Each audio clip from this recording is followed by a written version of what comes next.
CRT in LCD monitorji. Dandanes se skoraj vsi dnevno srečujemo z računalniškimi zasloni, bodisi v trgovini, službi ali doma.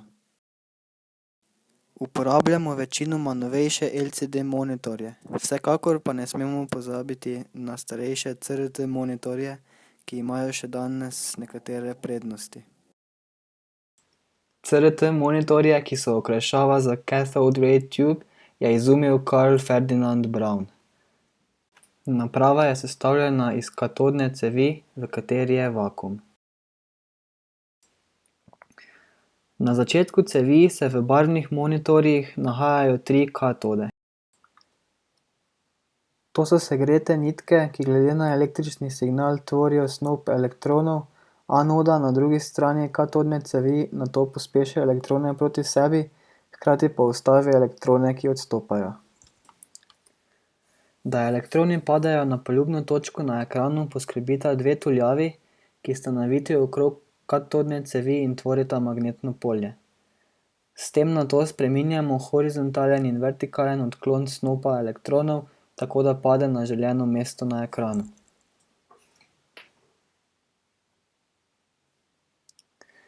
Ti elektroni nato zletijo skozi vakuum in udarijo na drugo stran cevi, premazano s fosforescentno snovjo, ki ob trku zasveti v eni izmed 3 barv. Leta 1897 je fizik J. J. Thomson izračunal razmerje med napetostjo in maso elektrona. Naredil je takšno električno polje, da je bil elektrostatični odboj teta E enak magnetnemu odboju teta B. Nato je z enačbo, ki vsebuje električno polje, kot odboja, magnetno polje in razdaljo, ki jo naredijo elektroni, dobil razmerje med napetostjo in maso elektrona. Ta znaša -1,76 krat 10⁸ kulonov na gram. Uporaba magnetov za spreminjanje odklona pa lahko povzroči zunanje motnje.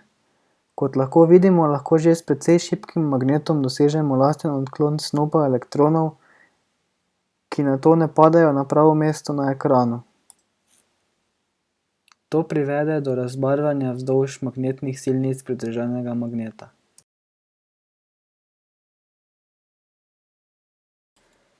V tem primeru lahko vidimo, kako lahko magnet spreminja osvetljenost pokvarjenih delov ekrana, saj elektrone, ki so namenjeni na delujoč del ekrana, usmerja na dele, kjer potekajo magnetne silnice.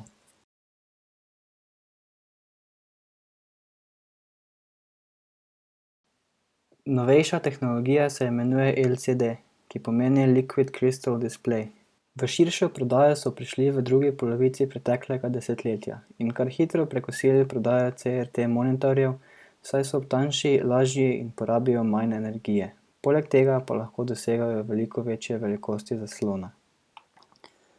Sam zaslon je sestavljen iz enega vira svetlobe. To je lahko fluorescentna ali LED žarnica, ki svetlobo pošilja na difuzor, s pomočjo katerega dobimo enakomerno osvetlitev celotnega zaslona. Difuzor deluje na principu lomljenja svetlobe in oddajanja svetlobe skozi odprtinice v steni.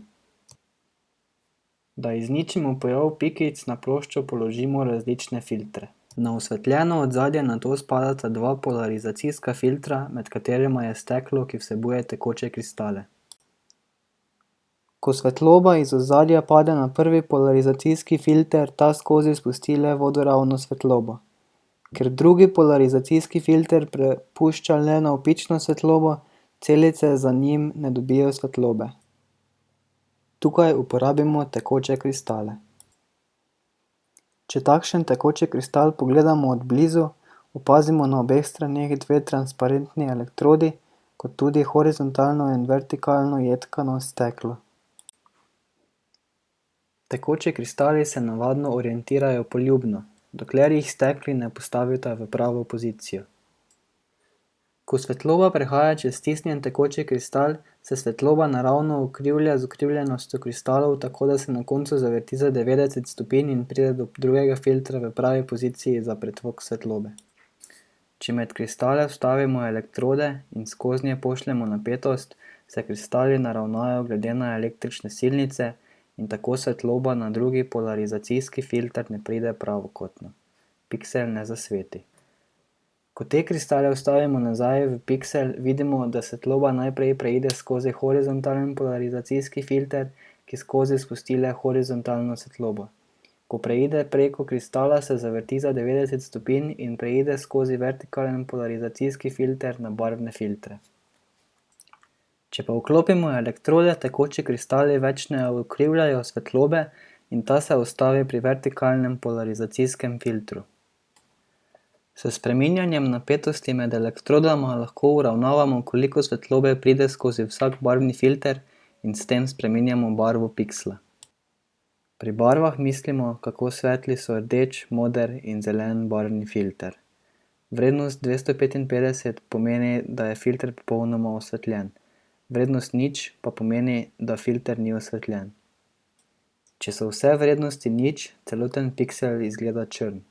Če pa so vse vrednosti 255, piksel izgleda bel. Z spreminjanjem vrednosti vsake izmed 3 barv dobimo vse barve, ki jih potrebujemo. Na zadnjo stran proizvajalci natisnejo kratkofilmske tranzistorje. Vsak subpiksel ima stikalo, s katerim lahko osvežujemo po eno vrsto pikslov natančno. To dosežemo tako, da dodamo napetost želeni vrsti, medtem ko so ostale ozemljene. Na tak način lahko osvežimo le eno vrsto naenkrat, a se to dogaja tako hitro, da naše oko tega ne zazna. Po tankofilmskih tranzistorjih se ta tip monitorja imenuje TFT. Na enak način so zgrajeni tudi TN, Twisted Pneumatic in VA Vertical Alignment. Slabosti teh monitorjev so predvsem popačenje barv, če v monitor ne gledamo naravnost, in slaba natančnost barv.